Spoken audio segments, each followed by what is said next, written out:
Hi, everybody. Welcome back to another episode of Devil's Advocate Trades Edition with your host, Lisa McGrath.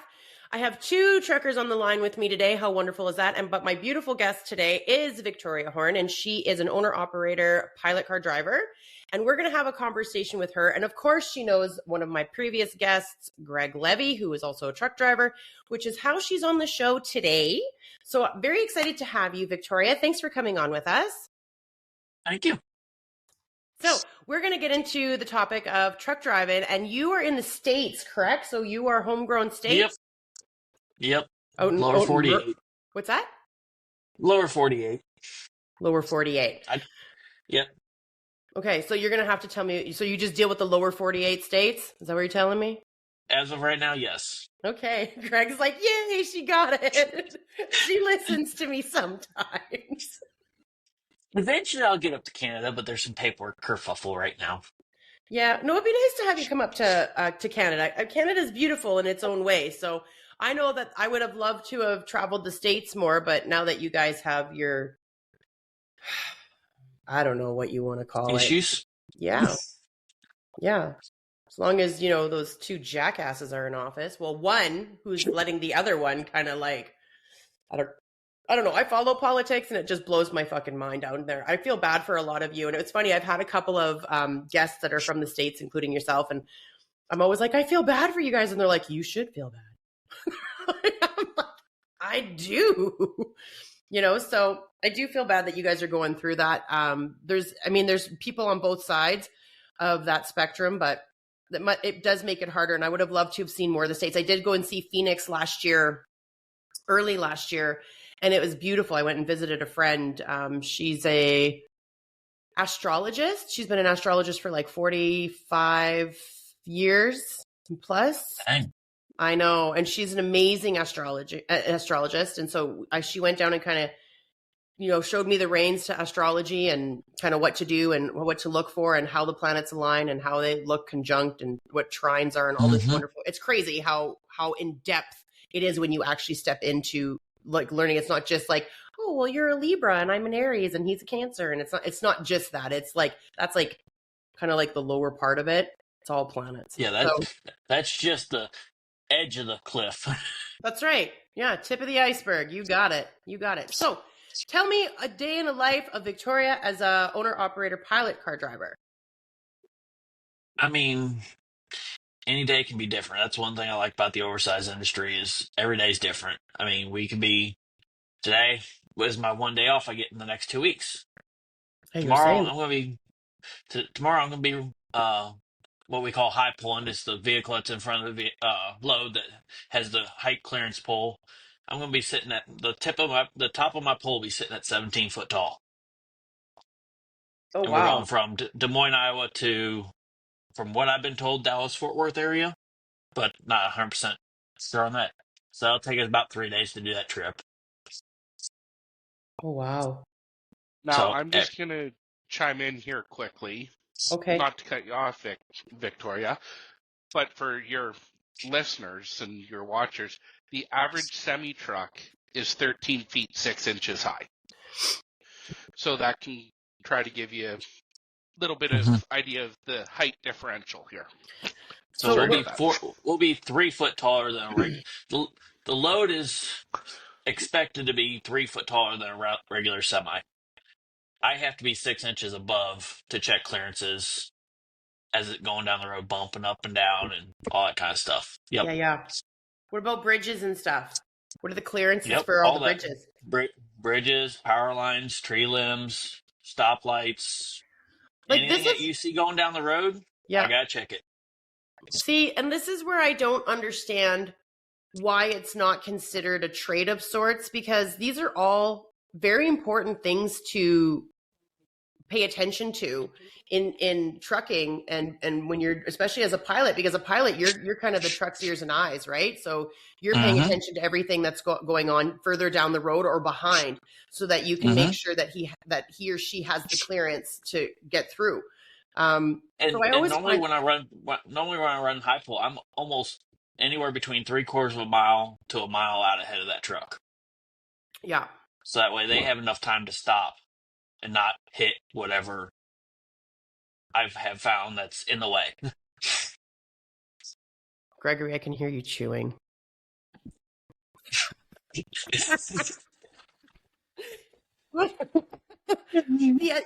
I had to give him a hard time. So here's the thing. Here's the joke between Greg and I. Greg has misophonia. He does not like chew noises on the phone. Every once in a while, he'll tolerate it. But if you are like, it doesn't even have to be smacking. It could just be crunching. It could just be the way you breathe between your chews. It could be, he doesn't like the inconsistency of knowing that you're eating on the phone. It drives him bonkers. So now that he's on the phone and he's eating, I'm like, I can hear you too. I don't care though. Doesn't bother me. My ASMR listeners might like you, Greg. They'll be thanking you. Yeah, no. So the other reason why I think it's great for Greg to be on the call with us is because my podcast is predominantly Canadian, although it is aired all over, and anybody in any country can listen to it. I've got listeners in Germany, I've got listeners in UK, I've got listeners everywhere. But I do like the fact that Greg can like convert to the metric system for us because I'm not that quick on my feet. So when it's a mile, Greg, how many kilometers is that? 1.6. 1.6 kilometers? Yeah. Really? That's it? Yeah. Oh. Yeah. A mile is 1.6 kilometers.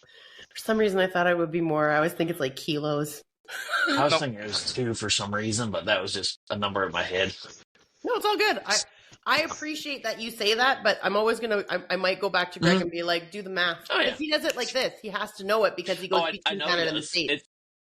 Oh, yeah.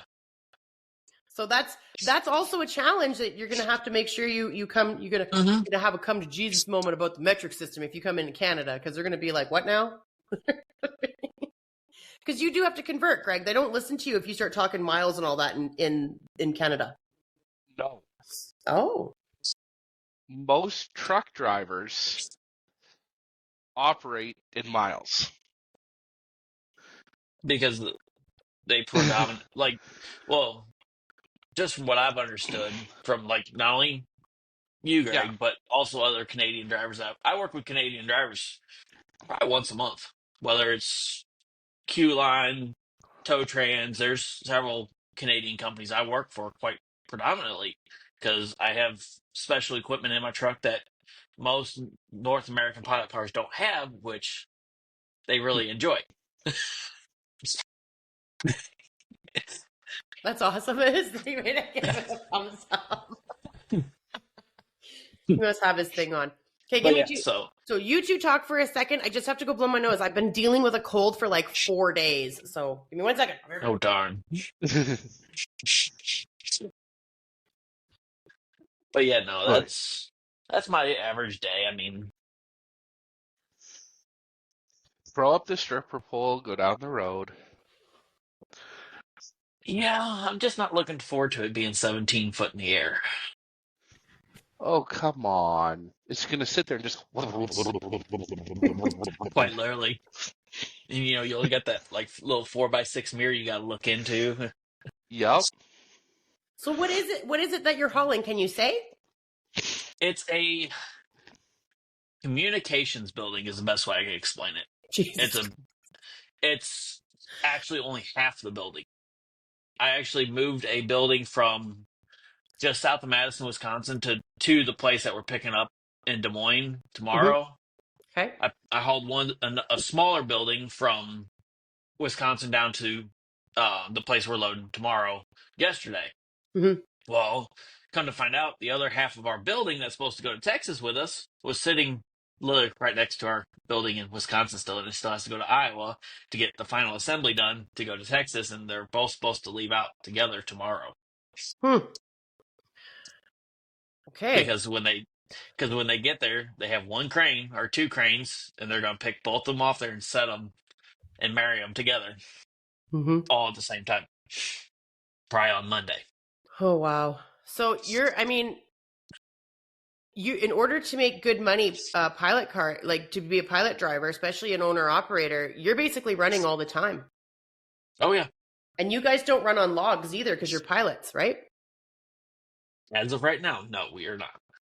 but I have heard through the grapevine that that's a possibility that's coming to fruition, that we're going to have to, which it's going to really hurt the industry. Do you go ahead?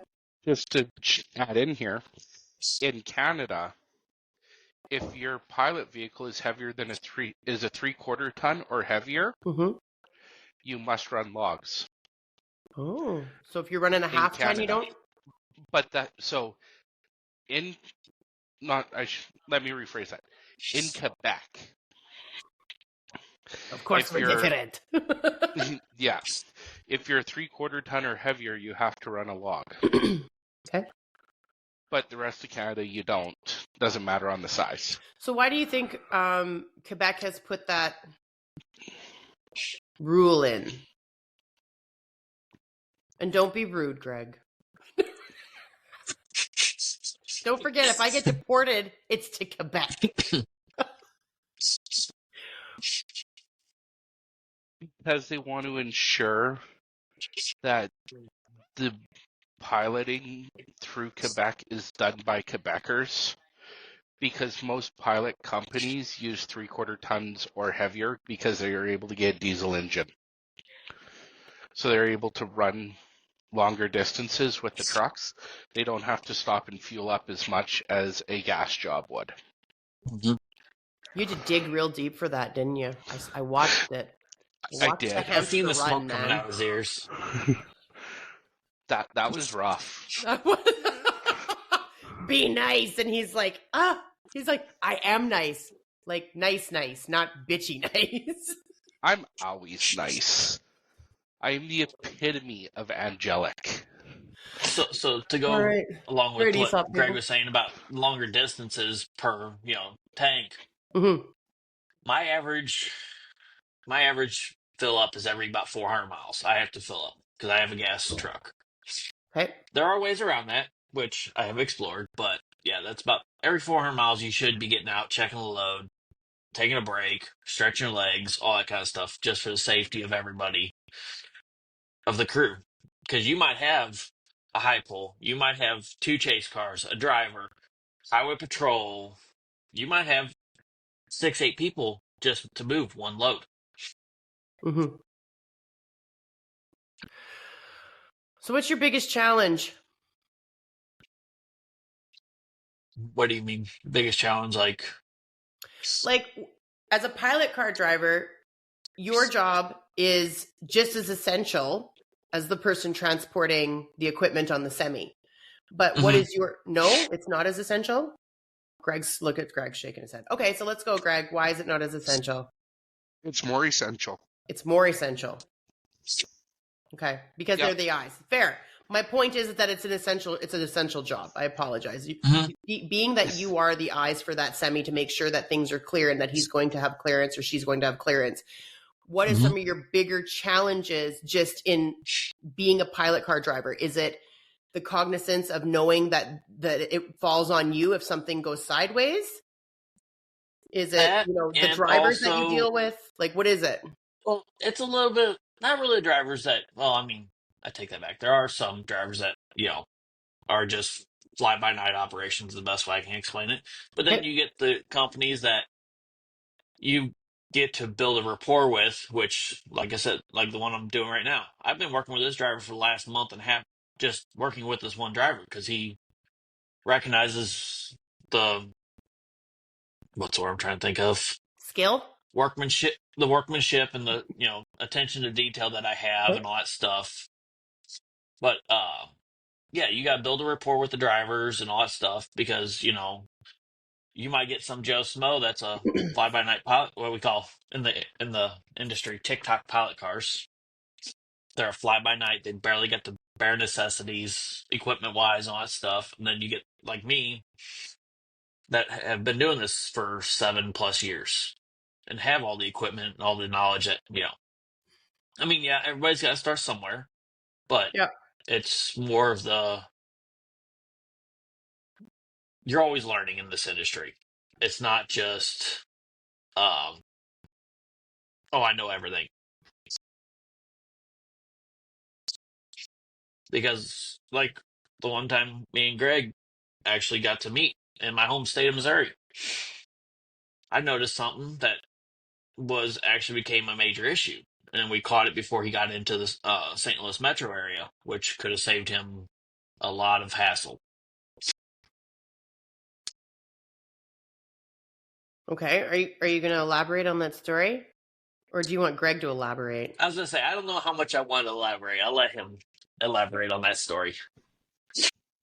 I was bringing a load through Vicky's home state of Missouri, and I had a load shift. And that load shift would have eventually caused tire blowouts and a lot of other things. So with Vicky's expertise, we were able to get me parked safely and get the load shifted back to where it needed to be. Oh. That's what you were talking about when you said you saved his ass a few days back.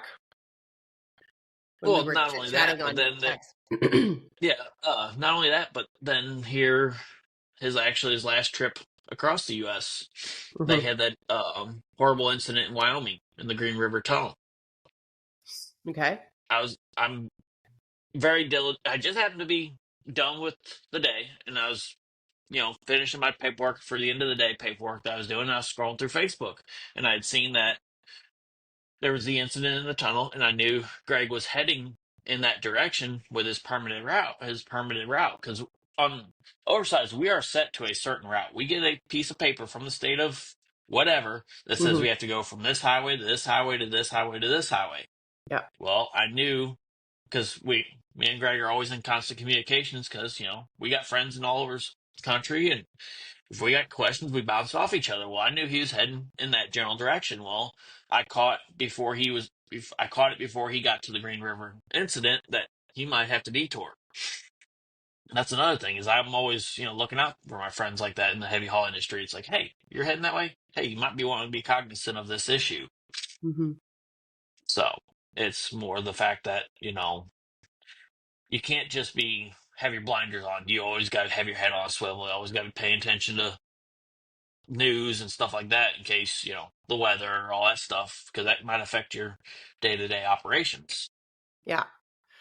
I'll tell you what I love, Victoria. I love the fact that you and Greg have such a great camaraderie that you guys can look out for each other like that, because you're in that communication, whether you've spoken a day or just 20 minutes ago, and then one of you sees something, and so you guys know the direction you're both headed, and just to be able to say, hey, heads up, I just saw this on the news, or I just saw this on this link, blah, blah, blah, or even send the link, and that way they can take a look at it and be like, okay.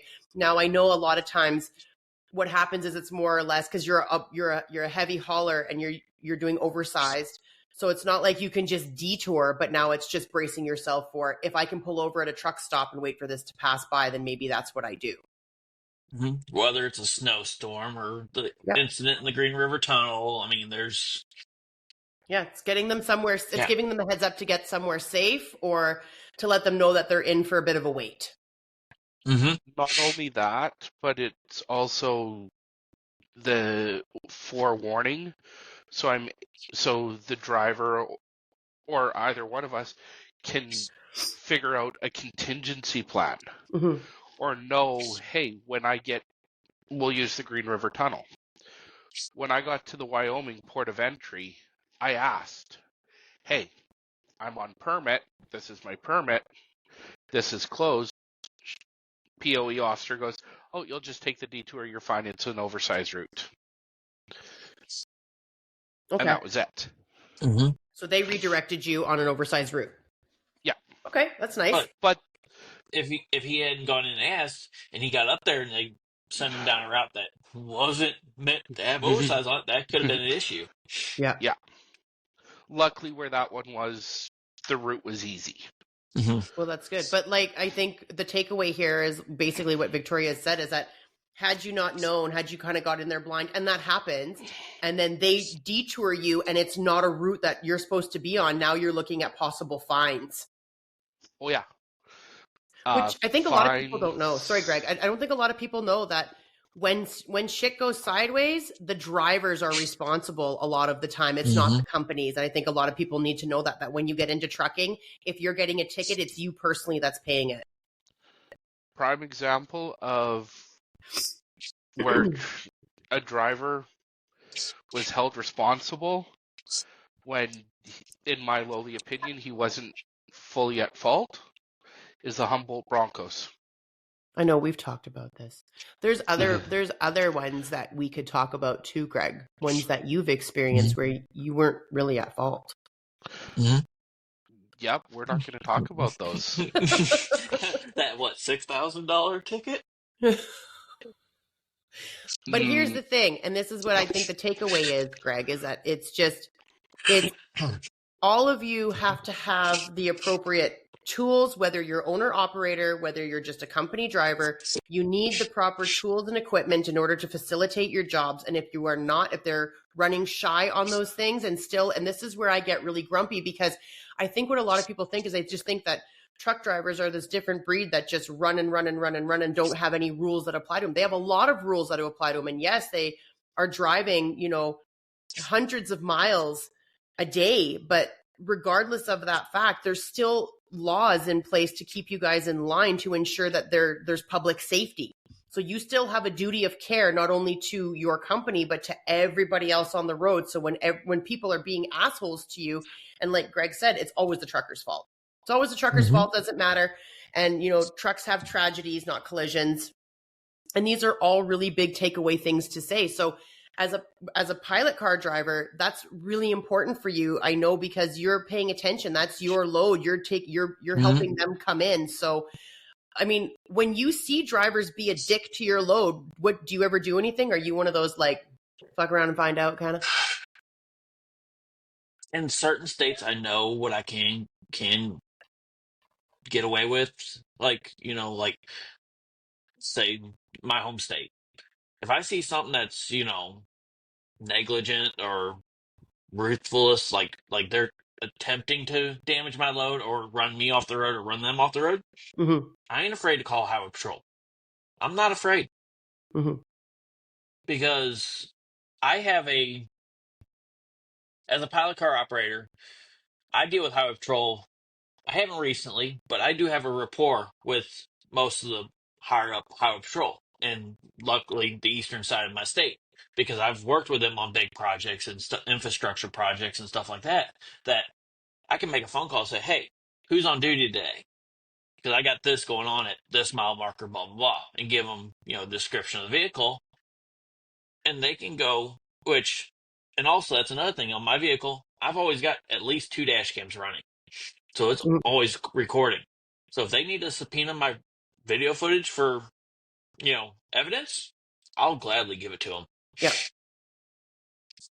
Yeah. No, that's awesome. I have dash cams too.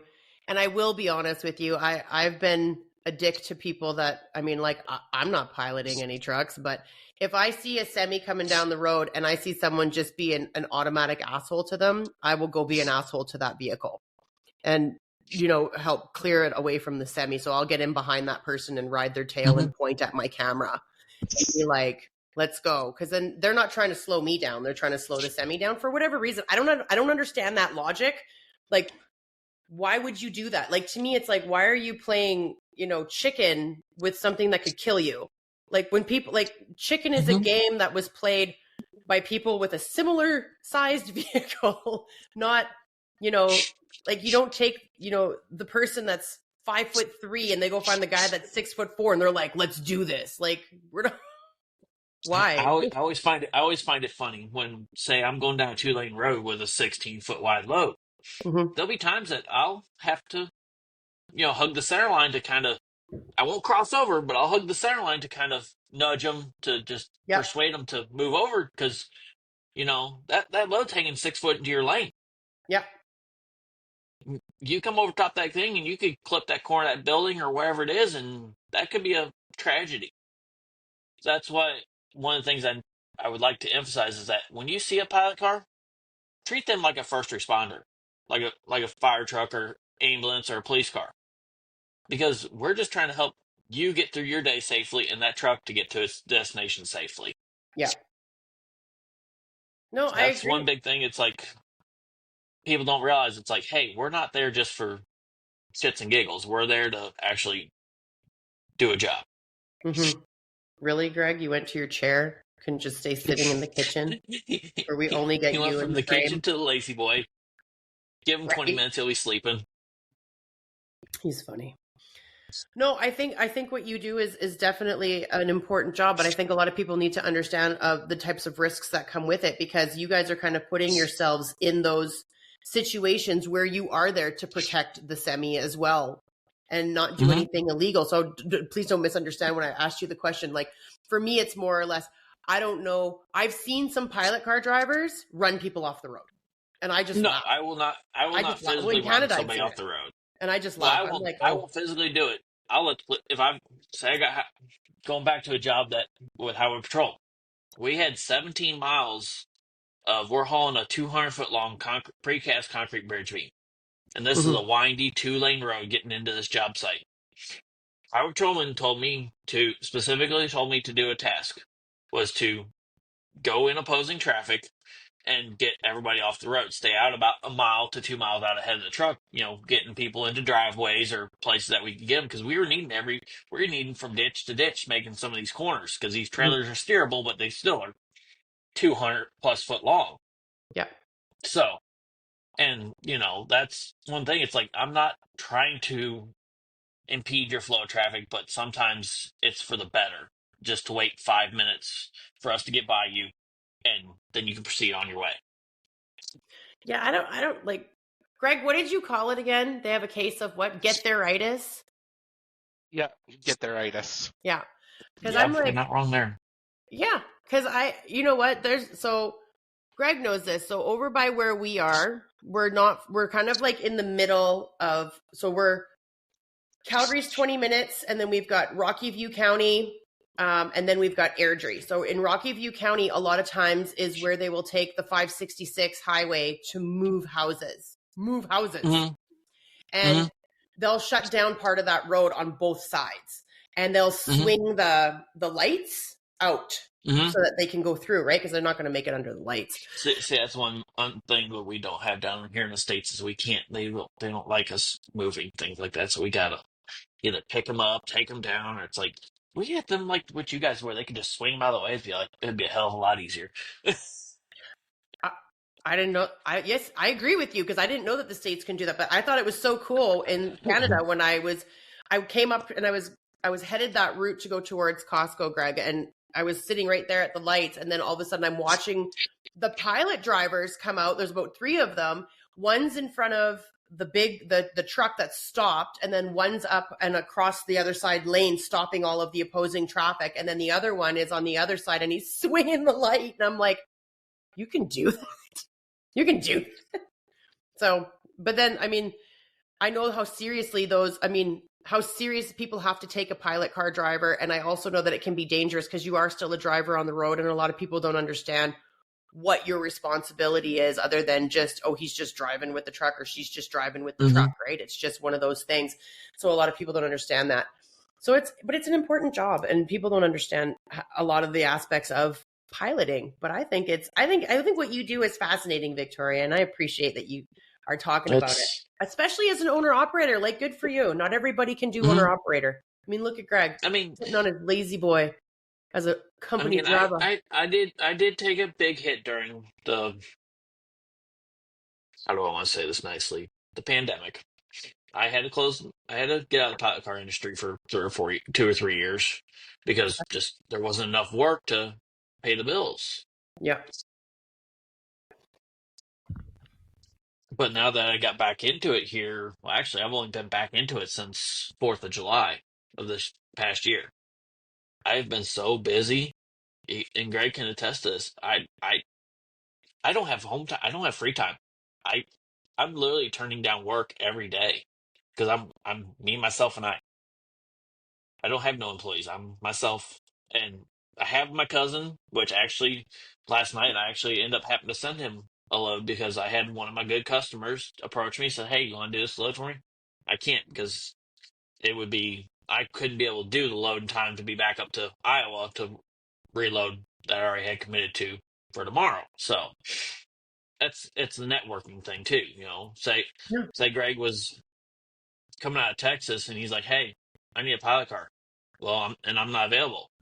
I might know somebody that's down in that area that might be able to help him or something like that, or out Wyoming or something like that. I got friends all over the country that I can say, "Hey, I can a phone call or text away. Hey, what you doing? I need your help." Yeah. So how is the States right now? Because there's so many things I see on like TikTok and other social apps of like how the Americans can't see certain things and the Canadians and the rest of us can, and that there's like protests going on down there from both Mm-hmm. sides. Like are you seeing anything like in, because you're traveling everywhere, right? So that's why I'm asking you. It's not just because you're in the States, but it's because you're in the States and you're traveling different states. So are you seeing anything? Are you hearing anything? Are you feeling affected by any of it? I know you kind of keep to yourself. You told me that. You're like, I just do my thing. Yeah. I do my thing. I try to avoid conflict at all possible, but I will admit there are some things that are happening in the States that I am very against. Just me being me. Yeah. And so that's why I'm dealing with personal endeavor right now. I'm having to deal with the courts and stuff to get some paperwork straightened out to take care of some things, and Yeah. hopefully, knock on wood, those be in the actually be processed today. That'd be great. But yeah, no, but yeah, it will be as soon as I get to the notary and get it signed, the paperwork signed and sent back over to the lawyer. But Well, that's that'll be right good. as soon as we get off here. No, and that's awesome. And I hope everything goes smoothly for you, Victoria. But my question is have you seen any protests or anything crazy going on down there No, like I'm seeing not online? not Okay. not that I have seen personally. I've seen videos, like you said, on TikTok and all that Yep. stuff and other social media. I've seen them. I have not personally seen them because I don't normally get down in those areas of the cities and stuff like that unless necessary. But yeah. Sometimes it's just nice to have a perspective because you see so much and you don't know how much stuff you see is actually legitimate. So that's why I'm asking you. You're down there, you're traveling through different states. If you saw something, if you're like, oh yeah, no, I know that this is happening. I saw something about it, or, through the grapevine of these people that are reliable sources, I know that these things are happening because everybody wants to believe heard that. Yes, I have heard through the grapevine that yes, there are demonstrations happening and stuff like that, but yeah, how extreme they are, don't know. But I do know they are happening. Mm-hmm.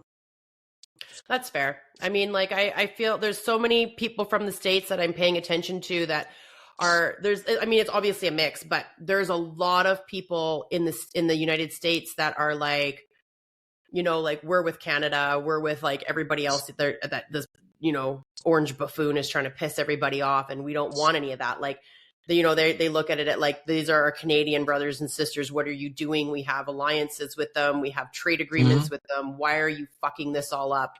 Like, why are you turning, like, it's like the narcissistic parent trying to create the divide between the two children.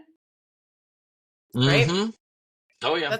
That's the best way to describe it, in my opinion. The narcissistic parent trying to create like who the golden child is. Like the States is the golden child and Canada is like the redheaded stepchild. Why are you pointing at yourself, Greg? I'm the golden child. Last I checked, you're not. But we like you. Greg's like, I'm the golden child. Yeah. You got an itchy nose there, Greg. Yeah. Coming on my eye. You put some lipstick on, Yeah. But yeah, no, I know that, like, because Greg and I, when we were having our conversation, just so you kind of know why I'm asking, I was talking about how, like, when the Black Lives Mattered, I remember Greg and I were on the phone and he was headed through Chicago and he's like, I'm not stopping. And I remember I stayed on the phone with him while he went through Chicago because we were genuinely worried, and I said to him, even though you're a Canadian plate, he's like, they're not paying attention to that. I am a white trucker in a black part of America. It's not, and during a protest of Black Lives Matter, he's like, it doesn't matter that I have Black friends. It doesn't matter that I have Mhm. whatever my political position, it doesn't matter. They are seeing red for anyone who is lighter than them right now because of what's Mhm. happening. And And so, with the whole thing of that is that whole thing stemmed from St. Louis, which I live roughly an hour west of there. There for about 3 or 4 months, I didn't go into the city. yeah. I stayed far away from this, as far away from the city as I could. And I'm going to tell you, it's funny because I always find it interesting when there's movements and people create a movement. The original message behind the movement is a good message. Mhm. And it starts off strong.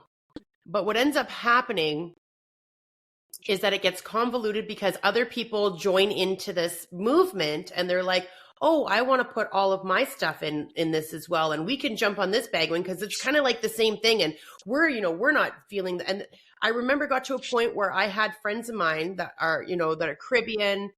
And when I mean, obviously they're Black, right? I don't have a problem saying Black. I've said Black my whole life. So, I've had, whether they're Caribbean or African or American or Canadian, doesn't matter. They were coming and saying to me, like, anyone who supports Black Lives Matter is a joke. He's like, it's not what it's like. They were telling me it's not what it's supposed to be. It's a joke. Everybody is trying to jump on this bandwagon and support Black people, but people are people. We don't need a Black Lives Matter. What we need is everybody matters. And we need to understand that. Yeah. And so then they're like, and I was like, well, that's kind of how I thought, but I was kind of being told that I was wrong. And he's like, yeah, because they're trying to make it something it's not. All lives matter. There's no Black History Month. It's our fucking history. It's history. It's what happened. Mhm. He's like, like, do you guys have Indigenous History Month? I'm like, no. He's like, right. Because it's just history. You guys know what happened. You guys talk about it. You guys teach it in your schools. You don't highlight their, what's going on with the Aboriginal people, but you do advise them. Now, we do highlight them on one day now, which happens to be Darcy's birthday. My girlfriend, Darcy, Greg knows Darcy. It happens to be on her birthday. And so we always joke now with my girlfriend because I'm always like, what are you doing for your birthday? She's like, I think I'm working. I'm like, no, you're not. It's day off every year now. She's like, oh shit, it is. I'm like, It's kind of funny, actually. It's kind of funny, actually, about that is like Martin Luther King, one of the great movers and shakers of the United States. Yeah. When they celebrate his birthday, it's always either the weekend of my birthday or it's always like I always end up getting a 3-day weekend normally. Nice. Like when I was in school and all that stuff, I always used to get a 3-day weekend on my birthday or the weekend. Like if my birthday fell that Thursday, I would get a 3-day weekend the following weekend because one of the greatest movers and shakers. I mean, if Martin Luther King was alive today, I could see it being just like when he was in there. Yeah. With all the stuff that's going on in the U.S., I could see him. History's repeating itself. What's that? History's repeating itself right now with a lot of issues. Yeah, it's not wrong. I mean, I could say things, but I might get canceled, so I'll just be nice. Yeah, we'll keep it PG-13. Right. Well, I am uncensored, but there are things that, we know that people will be like, oh my God, did she just say that? And I'll be like, yes, I did. Yes, I did. But I will tell you, Greg and I also have birthdays where we get sometimes 3-day weekends. And Greg is, he's a Thanksgiving baby. And I'm an Easter baby. So every once in a while, I'll get like the Good Friday and the Easter Sunday, Monday. And Greg will get the Thanksgiving. Well, Canadian Thanksgiving. Yeah. Yeah. Which is like a month earlier than ours. That's right. If not, so like we're what? Greg, it's always the second weekend in October? It's always the second weekend, right? So the second or third weekend, I can't remember. Yeah, it's the second weekend. Second weekend of full weeks. Okay. Oh, me, oh, my, oh. I'm going to look. I'm going to see. It landed this year. Last year he landed on Thanksgiving. So I like to just. Yeah, because I remember I was talking to him and he's just sitting at home filling his face full of food, and I was wishing him a happy birthday, and he's It's not wrong. All right, let's see. Yeah, you're Easter Monday this year. Lucky you. You So- mean Thanksgiving Monday? Yeah, that's it. Thanksgiving Monday. Thank you. You have chocolate on the brain, don't you? Maybe. You said Easter. yeah, she's Well, it's still 'cause my birthday's recuperating coming. from Valentine's Day. My birthday's coming. My birthday's on a Saturday. It was on Good I don't Friday eat- last year. I was gonna say I don't even know what day of the week my birthday's on this year. You And already now- had yours. Oh yeah, that's right. Duh. Yeah, you said it was right around Martin Luther King. His birthday just happened not long ago, didn't it? Yeah. Yep. Yeah. So you know what I don't understand is how they decide Easter. It always blows my mind because Yeah. Easter was end of March last year, and now Easter is like mid-April. I'm like, do they just like throw out dates or? It's not. Yeah, it's like not anything specific.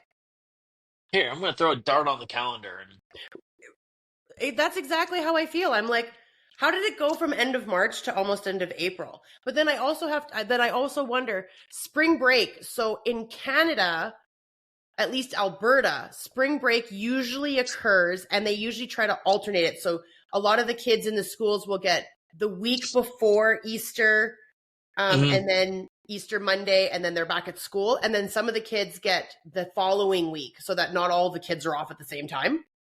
But we follow the Easter calendar. So this year, spring break for us is in April.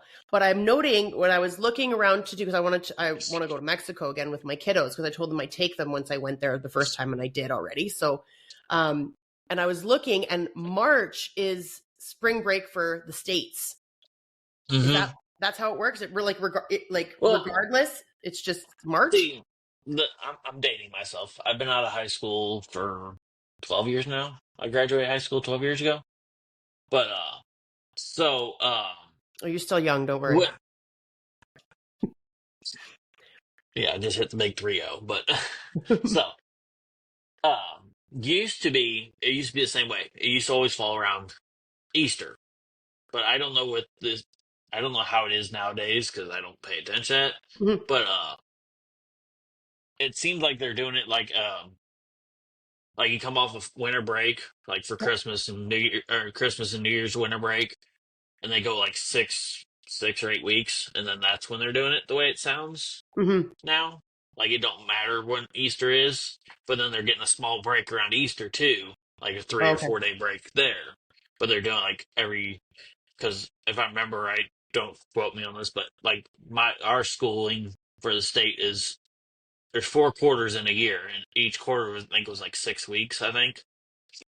So they did it like in between third and fourth quarter. They would give you like a 4 or 5 day break, and then you'd have one around Easter whenever it fell. Yeah, same as us. We do reading week in February, and then whenever Easter comes around, then we do that. So it's similar. You look comfortable, Greg? I am. Okay, so now we've got a semi driver and we've got a pilot truck driver. So Victoria, pros and cons on piloting, and then Greg, I want pros and cons on semi. One of the biggest pros I love about it is I'm not stuck to say I take a trip out to DC and I want to go sightseeing. I get that job done. I can go sightsee all I want. I can go wherever I want. I can do whenever I want, all that kind of stuff. Or say I get done with a job, like actually last week. I got done with a job in Carlsbad, New Mexico on Sunday at like 5 o'clock. I was home by 5 o'clock. Well, actually, but because I was racing that big snowstorm across Missouri, I was trying to beat it. I got home in 24 hours when it should have been about a 2-day trip via semi truck.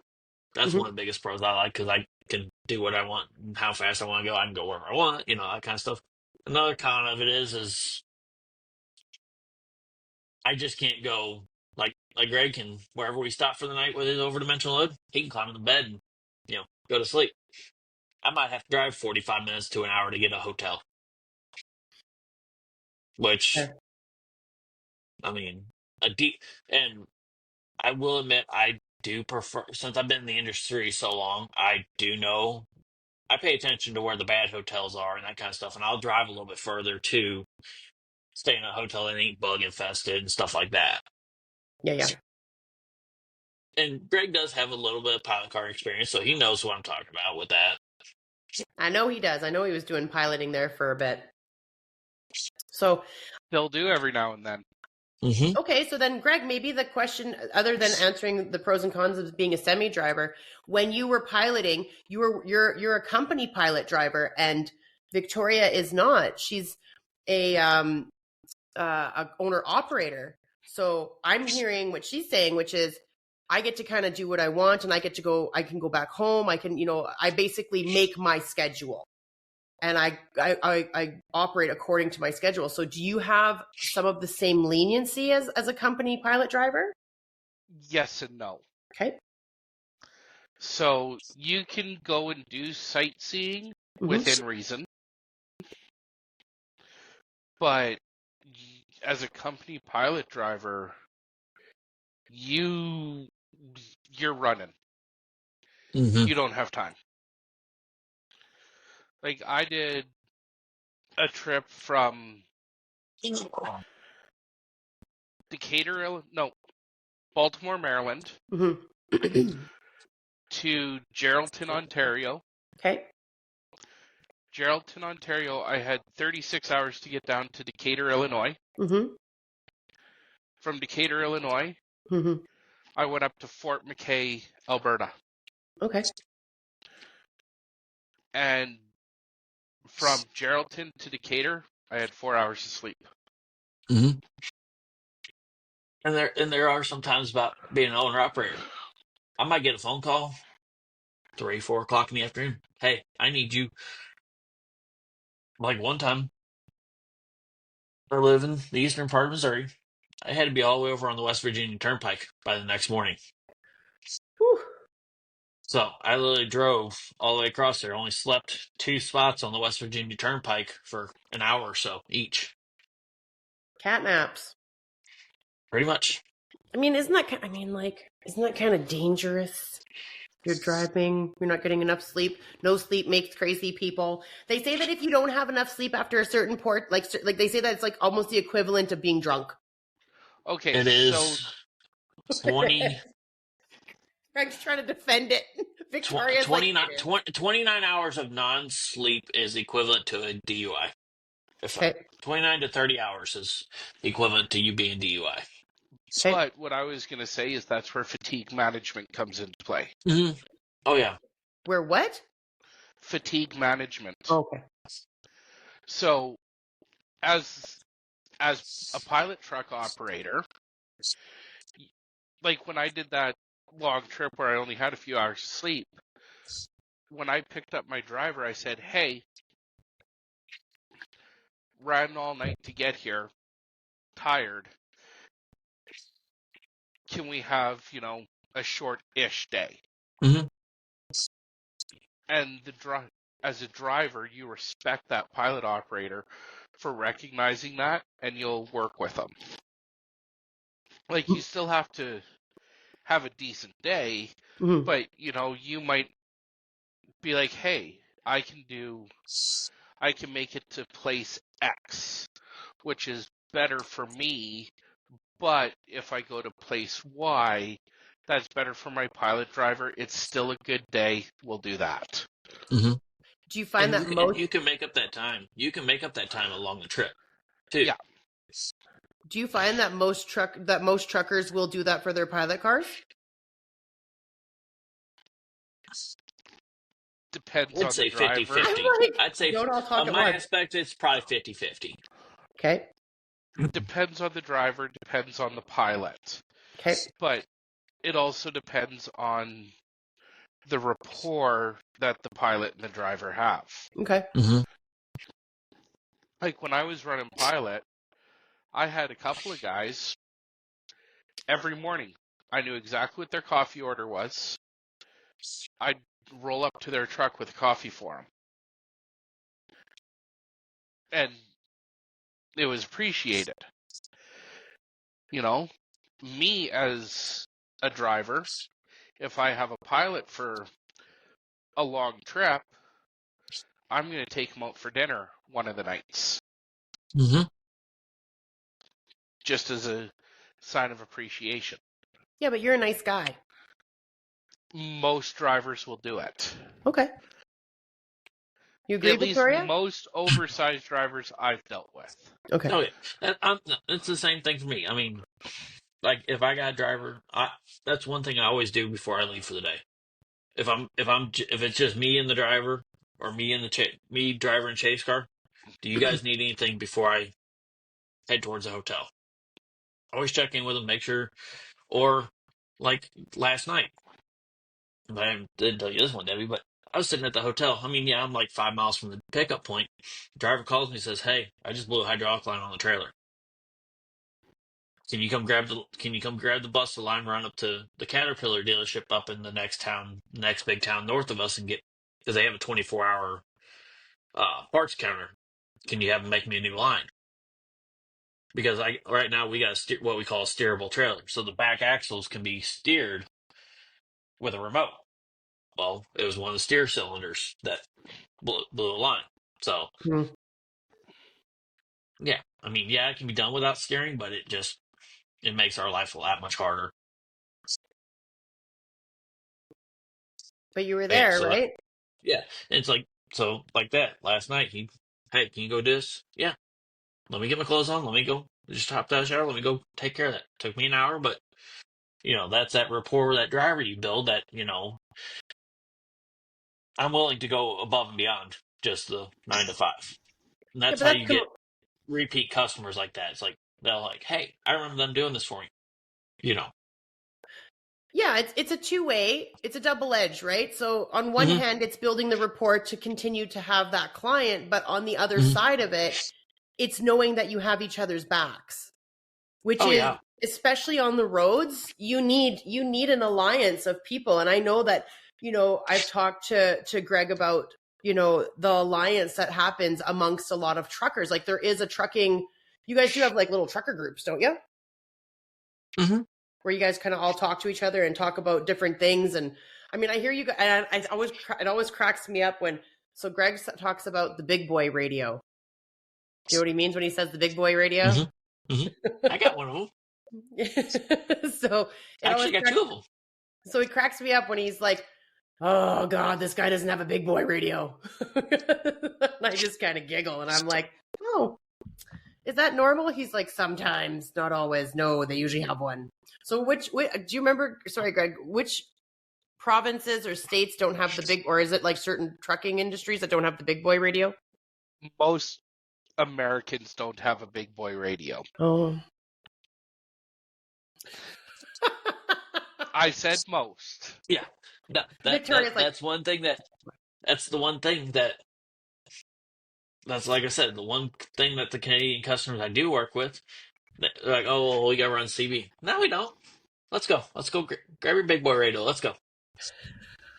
Which, to be honest, I wish it would become, which me and Greg's had this conversation several times. I wish it would become more common in the heavy haul industry because it's so much clearer. It's so much, you don't have as much background noise and all that stuff. My big boy radio, if it's paired to the right big boy radio in the truck, I can be 12 miles away and still talk to them. Okay, just for my listeners, you guys have to educate them on what the big boy radio is. A VHF radio, which is the same radios that are used in aviation. Aviation and down here in the States, police, fire, EMS. So, and that's another thing down here in the States is through the Federal Communications, you technically have to have a license to run VHF, which I do for my business, which you buy a 10-year license and it's like $300, or that was before the pandemic. It was like $300 for 10 years. Mm-hmm. But I can also put in all the Canadian frequencies and all that stuff that say Greg comes down, like when we had that issue with his load shift. I was able to I had to give him a part for his big boy radio, but once we got the part in there, it was just that much clearer because everybody else was talking on what the general channel, the CB everybody uses is 19. Mm-hmm. 19 was blowing up. that day for some reason. Like you're hearing everybody and anybody. So it's like, hey, grab your big boy radio, go to this channel, and it's just like us having a conversation right now, side by side. Just I love that. Do you think more trucks would install them in the States? Well, I mean, I know that they need, like you said, they need a permit, right, to do it? They're also very expensive. yes, they are pricey. Okay. But there's a reason for it. It's because, like you said, the person could be 12 miles down the road and you're still talking to them as if we were talking right now. Yeah. Yeah. So I know it's funny when I'm having a chat with Greg and I can hear people coming through the CB. And that's how you guys communicate, right? When you're beside trucks. And then every once in a while, I'd almost say because of the times that I speak with Greg, that it would be 50-50, where there's moments where he's like I can hear him, hey driver, you're good on your left. And then he's like, what is this asshole doing? Because the person's not moving. And he's like, is he not on frequency? And he keeps talking to him. And I can hear him talking to him. And then he's like, oh my God. And that's one thing that, with the heavy haul industry, sometimes we'll run 19, but most time we're off on a different channel so we can have our own private conversation. Line of communication is better way to explain it. Because if I got to say stop because I hit a line, I want that driver to know I said stop and not some Joe Smo, in his Radio Shack at his house, be like, oh, what'd they say? And then start talking over, and that driver wipe out that power line or communication line or a bridge. Yeah. No, that makes sense. That's another thing with VHF is we can have that direct line of communication without all that. Because down here in the States, CB, anybody can go to Walmart, truck stop, and buy a CB. Yeah. VHF, like Greg was saying, they're more expensive. You have to have a permit to buy. You have to have a license. It's more of a select group of people that have it. And I have noticed there are some states that, with Canadian frequencies that you have to be careful because what state is it that their highway patrol is on LAD 2? Idaho and Washington. Yeah, so Idaho and Washington, LAD 2, which is a Canadian frequency, is their highway patrol channels. So you got to kind of be careful, which you learn to know which ones are what and what channels you can use. So what happens if you're on a channel like that? Do they just tell you to get off the channel? Yeah. If you hear other communications like that and you know that that's like police, chatter and stuff like that, hey, either call them on the phone and say, hey, let's go to this, or just real quick, hey, go to such and such channel real quick. Yeah. Yep. Gotcha. Makes sense.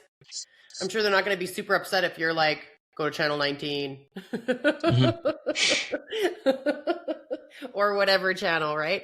I think that's really cool. I mean that there's so much to it at the end of the day. And I think these big boy radios are a great thing, especially for optimal communication. So yeah, I think it's amazing. Well, where they do get upset is when we're in Canada talking on their frequency, and we don't care because we're in Canada, so kick rocks. Fair enough. Okay, so I have another podcast that's going to come on, and I don't want them to click into us because that's what will happen. So I'm going to wrap us up, but thank you so much, Victoria, for coming on Devil's Advocate Trades Edition. And thank you, Greg, for hanging out with us again, because we always enjoy having you. But Victoria, what you do is absolutely amazing. And I think that, just you being on will help people understand a little bit more about the differences between pilot car driving and how essential that job is, and to have a little bit more respect for the big boys on the road, and for you guys that are out there supporting them and making sure that they get to their locations safe. So thank you very much for being on the show. Yep. And for everybody else, have a wonderful day and don't do anything crazy.